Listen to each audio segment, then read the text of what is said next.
Tuhan bersamamu. Inilah Injil suci menurut Santo Markus. Pada suatu hari, Yesus berangkat ke daerah Yudea dan ke daerah seberang Sungai Yordan. Di situ, orang banyak datang mengerumuni Dia. Dan seperti biasa, Yesus mengajar mereka. Maka datanglah orang-orang Farisi hendak mencobai Yesus. Mereka bertanya, bolehkah seorang suami menceraikan istrinya? Tetapi Yesus menjawab kepada mereka, apa perintah Musa kepadamu? Mereka menjawab, Musa memberi izin untuk menceraikannya dengan membuat surat cerai. Lalu Yesus berkata kepada mereka, karena ketegaran hatimulah Musa menulis perintah kepadamu. Sebab pada awal dunia Allah menjadikan mereka pria dan perempuan. Karena itu pria meninggalkan ibu bapaknya dan bersatu dengan istrinya. Keduanya lalu menjadi satu daging. Mereka bukan lagi dua, melainkan satu. Karena itu, apa yang dipersatukan Allah, janganlah diceraikan manusia. Setelah mereka tiba di rumah, para murid bertanya pula tentang hal itu kepada Yesus. Lalu Yesus berkata kepada mereka, barang siapa menceraikan istrinya lalu kawin dengan perempuan lain, ia hidup dalam perzinahan terhadap istrinya itu. Dan jika istrinya menceraikan suaminya lalu kawin dengan laki-laki lain, ia berbuat zina. Demikianlah sabda Tuhan. Ibu, bapak, saudara, terkasih dalam Tuhan, isi bacaan Injil jelas sebetulnya untuk kita. Namun yang menarik adalah Tuhan Yesus itu mengulang apa yang sudah ditulis dalam Taurat. Tuhan Yesus mengungkapkan apa yang sudah diungkapkan dalam kitab Kejadian. Dikatakan laki-laki meninggalkan ayah ibunya bersatu dengan istrinya, mereka tidak lagi dua tetapi satu.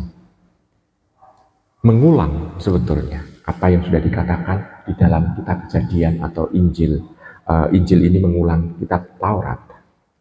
Nah, kalau demikian kita bisa mengatakan bahwa sebetulnya sudah sejak dunia diciptakan, Allah sudah mempunyai maksud tersendiri dengan perkawinan.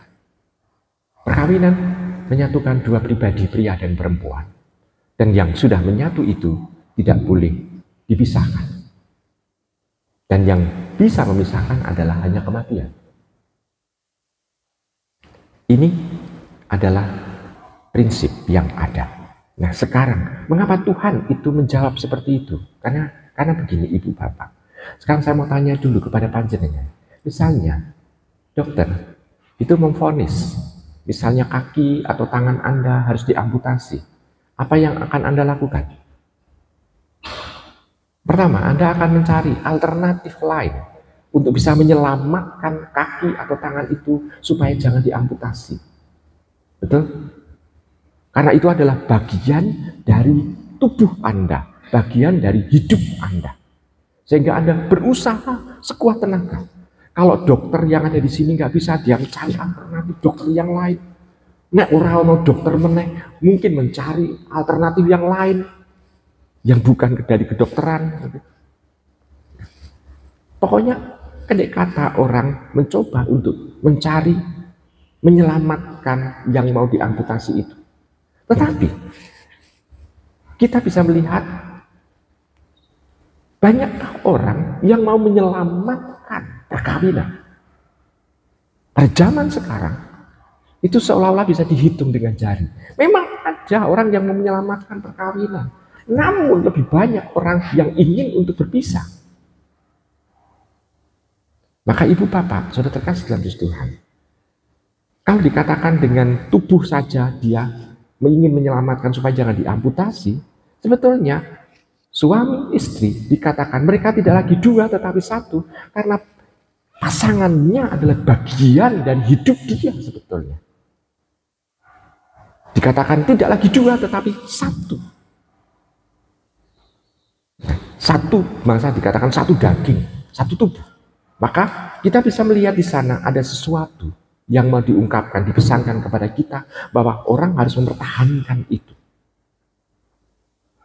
Tuhan sudah menciptakan ini. Lalu sekarang yang berikutnya adalah yang diungkapkan Tuhan. Kenapa orang bercerai? Karena ketegaran hatinya. Ketegaran hatinya itu untuk mengungkapkan apa? Bahasa yang halus dalam bahasa Belanda adalah kopeh. Kopeh. Bahasa Jawa ini ndaglek gitu maksudnya. Itu yang mau diungkapkan di dalam bacaan Injil. Tuhan Yesus mengatakan orang mau bercerai karena ketegaran hatinya. Lalu praktek orang-orang Yahudi gimana? Praktek orang Yahudi misalnya, ada memang Musa itu bolehkan untuk menuliskan surat cerai. Namun imam yang ada di sana, imam yang misalnya membakar korban bakaran di mezbah di bait Allah, hanya boleh menikah satu kali. Satu kali itu maksudnya adalah kalau misalnya dia menikah dan istrinya misalnya dia meninggal, dia tidak bisa menikah lagi. Kenapa? Karena harus setia dengan pasangannya yang sudah dipanggil Tuhan. Ini misalnya praktek yang ada di Yahudi juga begitu. Karena apa? Karena imam yang melayani Tuhan harus taat dengan itu. Tidak boleh tegar hatinya. Maka harus melakukan itu. Nah, Ibu Bapak, Saudara terkasih dalam Tuhan. Dengan seperti itu, kita bisa melihat bahwa ada sesuatu aspek kesetiaan. Saya mengingatkan kepada Anda, masih ingat janji perkawinan? Yang menikah? Saya setia kepadamu dalam untung dan malang, dalam sehat maupun sakit, seumur hidup pasangan atau seumur hidup saya. Jawabnya seumur hidupku, gitu ya. Maka kalau pasangannya meninggal, sebetulnya harusnya gimana? Dia setia dengan pasangan yang sudah dipanggil Tuhan juga, kan? Harusnya. Maka aspek kesetiaan ini itu yang harus mempunyai, misalnya kita punyai supaya dalam hidup ini kita bisa melihat bahwa apa yang sudah dipersatukan Allah ini, biarlah ini berjalan. Perkawinan itu terhenti hanya di dunia ini sebetulnya. Karena apa? Karena setelah mati orang tidak kawin dan dikawinkan. Berarti tujuan hidup bukan pertama-tama perkawinan, tetapi Allah. Dan orang yang menikah bersama dengan pasangannya ini diharapkan bukan untuk hanya menikmati surga dunia, tetapi untuk menuju kepada kesucian, yaitu menuju kepada Allah bersama. Maka di sana orang kalau misalnya memikirkan itu bahwa mereka dipanggil Tuhan untuk menikah dan saling menyucikan satu sama lain, mereka akan juga bisa merasakan perjalanan menuju kepada Allah. Nah, dengan demikian kita diajak oleh Tuhan bahwa apa yang sudah disatukan oleh Tuhan tidak bisa diceraikan oleh manusia. Selamat merenungkan.